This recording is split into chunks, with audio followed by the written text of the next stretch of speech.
तो चलिए दोस्तों, इस वीडियो में आप सभी को पवन सिंह के बारे में 3 अपडेट देने वाला हूं। तो वीडियो को लास्ट तक देखते रहें और जो लोग मेरे चैनल को अभी तक सब्सक्राइब नहीं किए हैं वो लोग कर लें, क्योंकि हमारे चैनल पर भोजपुरी का हर खबर सबसे पहले आता है। पहला अपडेट है कि गोरखपुर में कोई महोत्सव होने वाला है। इस महोत्सव में भोजपुरी के पावर स्टार पवन सिंह भी आने वाले हैं। जी हाँ दोस्तों, 12 तारीख को गोरखपुर महोत्सव में पवन सिंह आने वाले हैं और शाम 7 बजे से एक कार्यक्रम स्टार्ट किया जाएगा। और इस महोत्सव में तमाम लोग आ रहे हैं, बॉलीवुड से बादशाह भी आ रहे हैं। सबका अपना अपना अलग अलग डेट और टाइम है, लेकिन इसी मंच पे पवन सिंह, बादशाह, रवि किशन और भी बहुत सारे बॉलीवुड के कलाकार लोग। हाँ, तो जो भाई लोग पवन सिंह को गोरखपुर में देखना चाहते हैं तो 12 तारीख को शाम 7 बजे आप लोग देख सकते हैं। और दूसरी अपडेट है कि पवन सिंह 10 तारीख को ललन टॉप चैनल पे आने वाले हैं।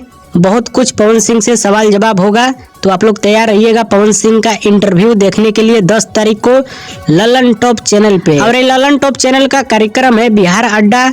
इसी कार्यक्रम में पवन सिंह नजर आएंगे ललन टॉप चैनल पे। अगली अपडेट है कि पवन सिंह का गाना मार दी जाड़ा, आज इस गाने का फुल पोस्टर आप सभी के बीच आ सकता है। जी हाँ दोस्तों, पवन सिंह का जाड़ा स्पेशल गाना मार दी जाड़ा, इस गाने का फुल पोस्टर आप सभी के बीच आज किसी भी टाइम पे आ सकता है। और पोस्टर के माध्यम से आप सभी को सारी जानकारी दे दी जाएगी। गाने का रिलीज डेट, टाइम सब कुछ आप सभी को बता दिया जाएगा। और इस वीडियो गाने में नजर आएंगे पवन सिंह और नीलम गिरी। हाँ तो दोस्तों, पावर स्टार पवन सिंह का 3 अपडेट आप सभी को कैसा लगा नीचे कमेंट बॉक्स में जरूर बताइएगा। वीडियो पसंद है तो ज्यादा लाइक करें, कमेंट करें, शेयर करें, सब्सक्राइब करें। धन्यवाद दोस्तों।